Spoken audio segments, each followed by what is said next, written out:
What's up, guys? Wes the King here.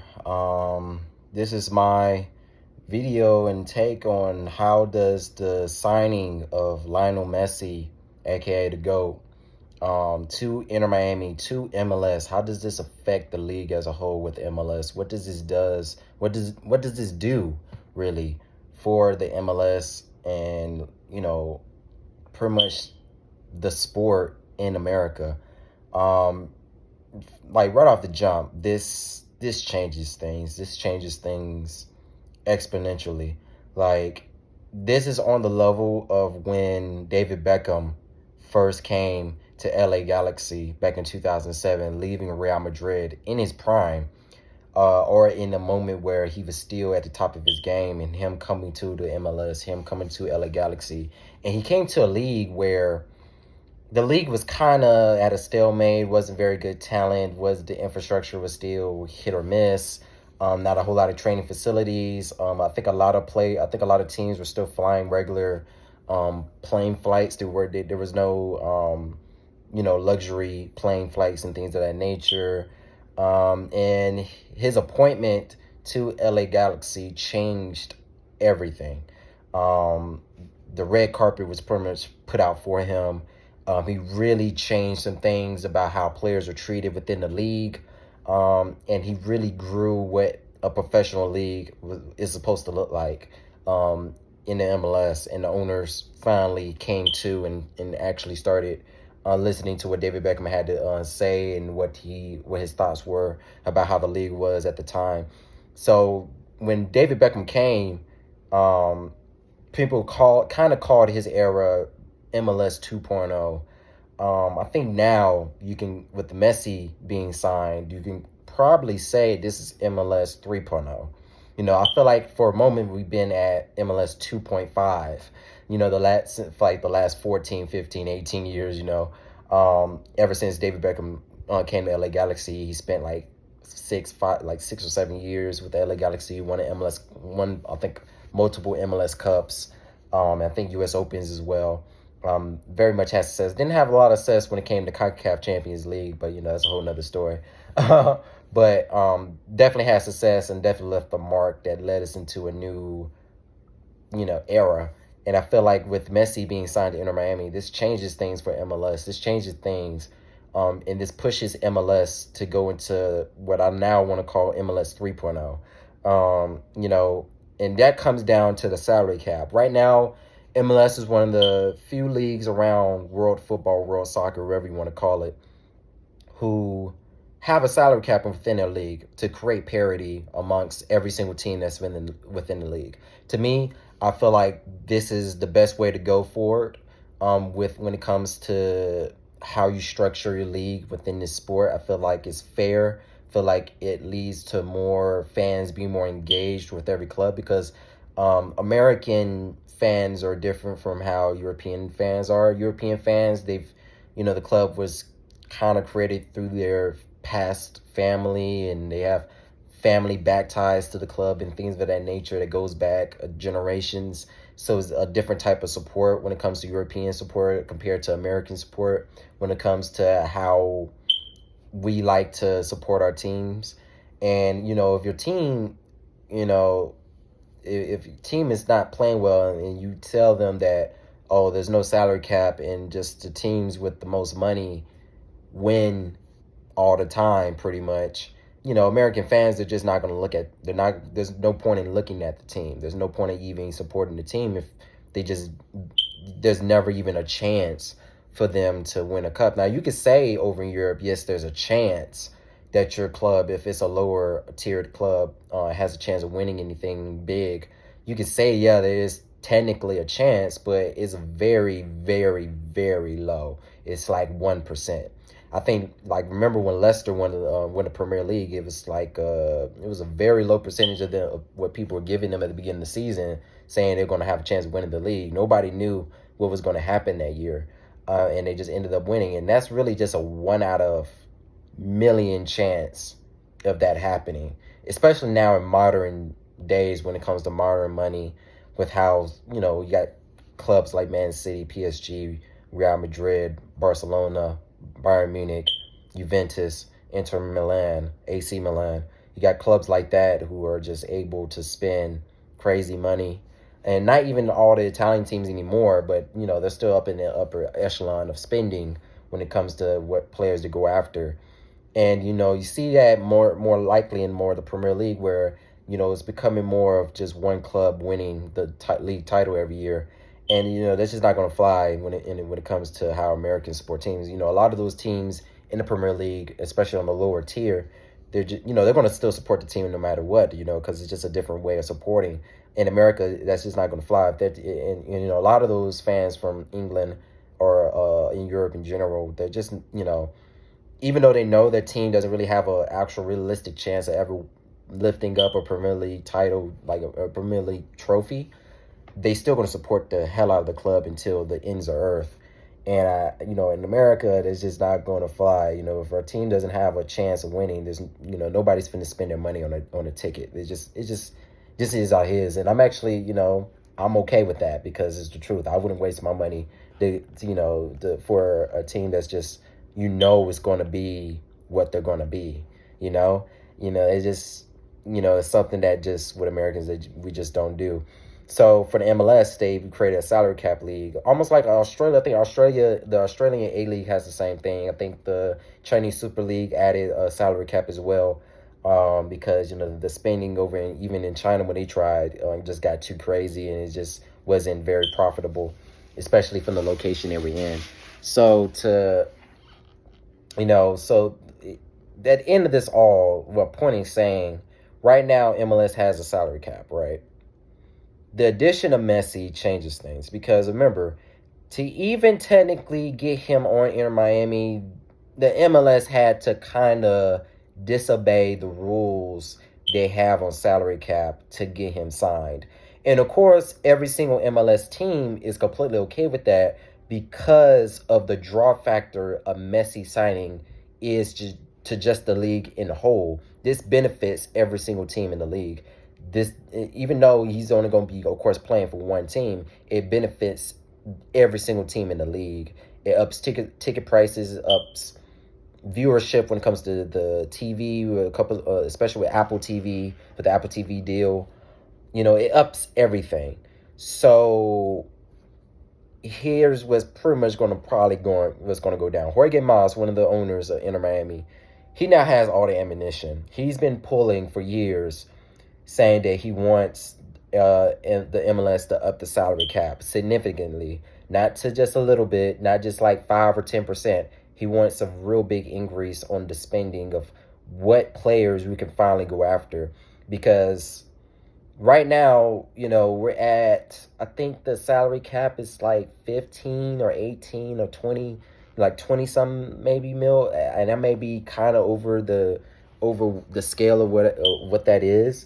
But far as I know, it is around that kind of margin. I think the highest paid players get like 6 mil a year, or 8 mil at most a year, which is very, very, when it compared to like how Europe has, when it comes to their paid players, they got multiple upon, like the $8 million player a year is probably on the bench of most teams in Europe.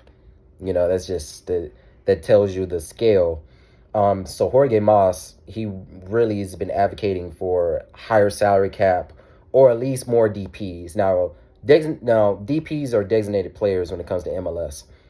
Those are the players that are able to go over the salary cap and not really hit your salary cap, and they're usually the best players on the team that gets those designated player positions. And you're only allowed 3 on each MLS team. And Inter Miami had to kind of cheat.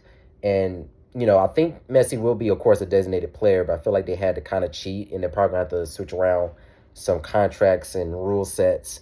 And that's the thing that I'm saying is going to probably benefit the league, because this finally pushes that needle, where before, there was no push of the needle really for owners of MLS to up the salary cap, or for the commissioner, Don Garber, to up the salary cap, or up the DP, how many DP players you can have on a club.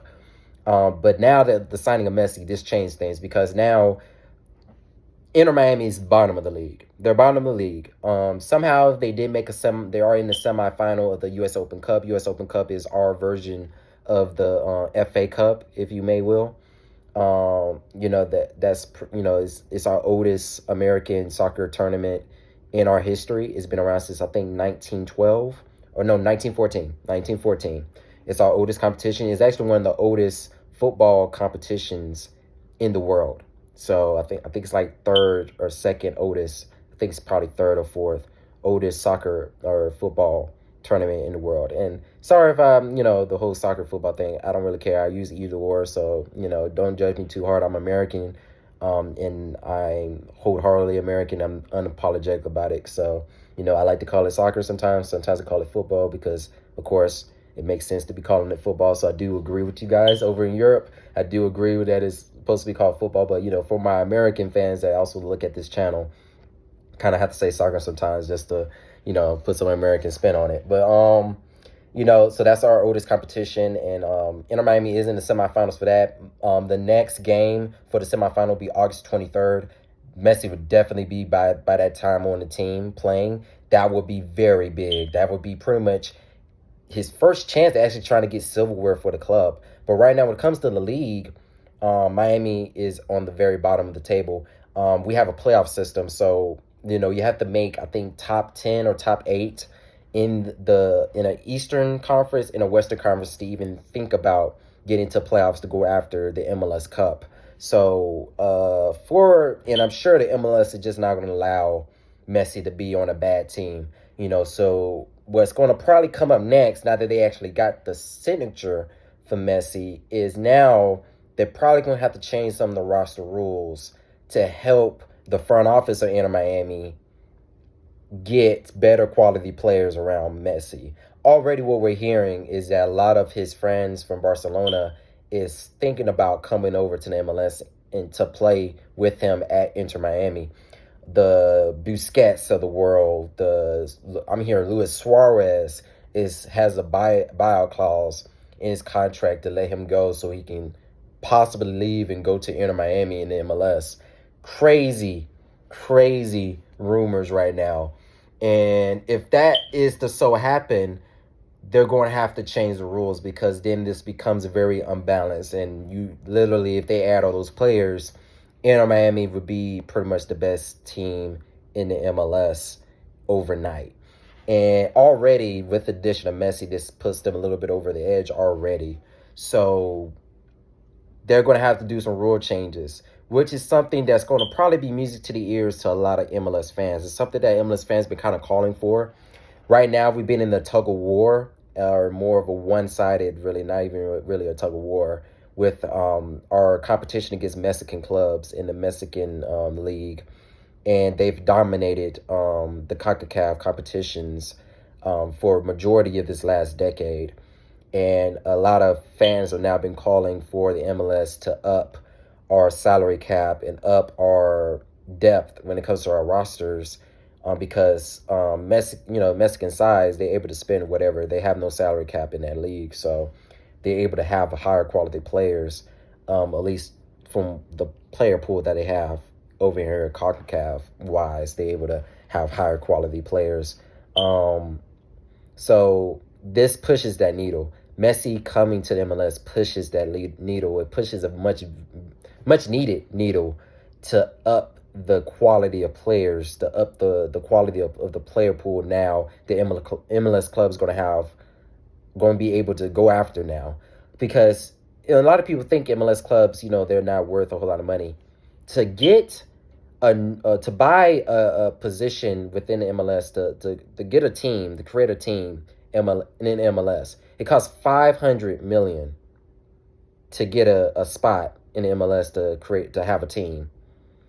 Most clubs in MLS are worth over 300 or 400 million or more.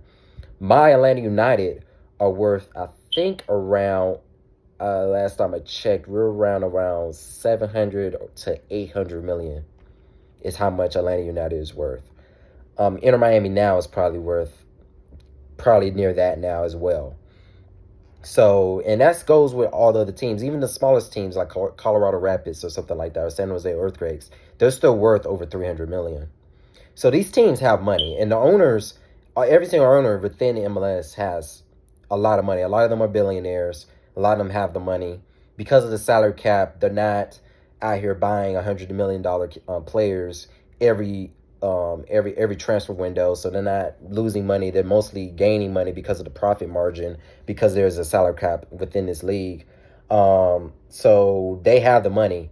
And once you give them, and a lot of owners have been ready to go when it comes to you know paying more money for better quality players, because a lot of them want to win. They want to be seen as one of the best clubs to come out of the United States, and to be known that worldwide.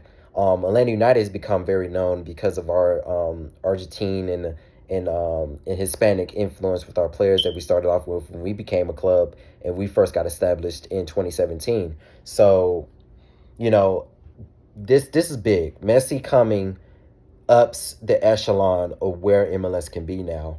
When you think about the 2026 World Cup coming here in USA, you think about the new Apple TV deal.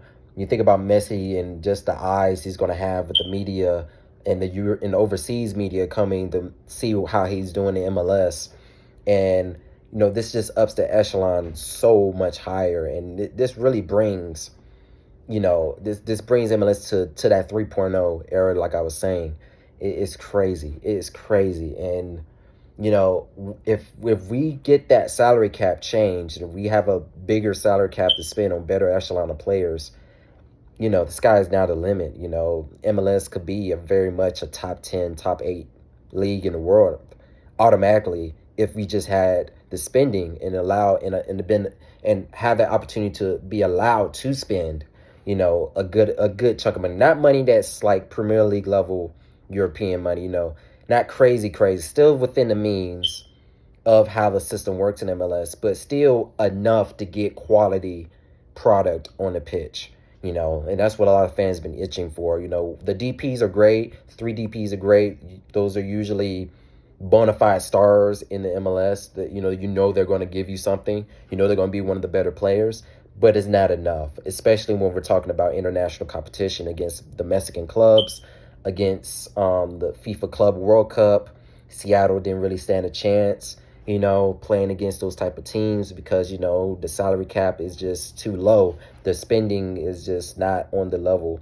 And I'm not saying that the spending for MLS is ever going to really get to that European level that the Premier League, La Liga, and the top 5 European leagues have. It may very well be, but it's going to be decades before we even get to that kind of level. But just to up the salary cap to like 50, 60 million would do wonders for every club in MLS. And because of Messi coming to Inter Miami, that's going to be the reason the rules are going to finally be changed. And now how you construct your roster and that extra amount of freedom, it's going to bring way better quality on the pitch. And of course, it's still going to be within a parity system. So it's still going to be a salary cap. Every club is going to have a chance to go for that MLS Cup, to go for silverware. You're not going to have, the teams that just on the edges, on the bottom of the table, pretty much being bottom feeders for like their whole existence as a club. It's just not going to happen. That's not going to happen in MLS. That's not how American sports work. So, and one thing I do hope in is I hope that other leagues around the world look at how MLS is doing, because there's a reason why Messi chose MLS over a Saudi Arabia. I understand Barcelona was still his number one choice, but of course with the financial stuff that's going on in Barcelona, they just couldn't work it out, especially his registration. So, but there's a reason why he chose MLS over Saudi Arabia. He sees the potential. He knows that, U.S. market is probably the best market to go to especially when it comes, to just how the product of living when you're off the pitch and everything like that. So, we're in the perfect setting when it comes to business, when it comes to coming to America. So, a league here could really succeed and really be one of the dominant forces in soccer and football. So, the sky's just the limit. Just up to, I feel like Messi signing would be that push, to finally get us over the edge, to really increase the spending and to get a better, like, get a better product. Because once we have that, it's going to be nothing but greatness after. It is. I know I'm talking because I'm excited, but it's the truth. This is that push, and Jorge Mas, he's been already pushing it, and now he has all the ammunition because he has Lionel Messi on his team. Like, he's now going to probably go right up to Don Garber and be like, hey, I got Lionel Messi. It's time to change the roster rules. It's time to add more DPs. It's time to up the salary cap, because we want the salary cap. That's not going to ever go away. The salary cap is very much needed to keep the parity, so we can still disconnect ourselves from the average football league, the ones with the no salary caps, the ones where only one or two teams actually has a chance of winning silverware on a consistent basis. I love that MLS has the salary cap and that we have this parity, because it's like nothing in the rest of football right now. I know the Australian A-League has a salary cap as well, but even then theirs is a little different as well. But they're not going to ever have a Messi come to Australian league like that. I think David Villa went over to Australia, I think, to play, but it was only for a couple games.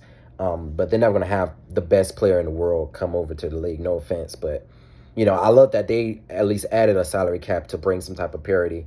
And I hope that because of the success this is going to have, that a Premier League, that a League One, that a La Liga, that a Bundesliga, that a Serie A, I hope they all look at it and be like, wait, we need to add a salary cap. Hope UEFA, FIFA, they look at this like, we need to mandate that leagues do a salary cap. It is needed. It's needed. And honestly, this video don't kind of turn to like, okay, oh, you need to add a salary cap to every league in the football world. It's needed. This takes out the whole, oh, if you're owned by a oil rich family, you're going to automatically win the league every year now. Oh, you just got Newcastle, pretty much now the richest club in the world. That's not going to mean crap now if they got a salary cap, and now they got to use their actual noggin to create an actual team that actually works within the salary cap. That's how it should be. That's sporting merit. That's actual sporting merit. It's not, oh, if I'm just the richest club, I just get the best players. That's just not how it should be ever. So this is going to change things. I feel like this is going to change things more than what people know. This is definitely going to change American soccer as we know it, especially when it comes to our professional league. This is going to probably change our leagues under it too, with the USL. This is going to change that stuff too, because they're going to probably have to up their game as well. So, this is a big deal. I understand this video is long, but I had to get my thoughts out about what this impact has with Messi coming to the MLS, him coming and playing here. It's just going to be insane. So, I'm West the King. No, it's a long video. I don't really care. I don't really care. But I thought I had to put my thoughts out there. Had to. All right. See you guys.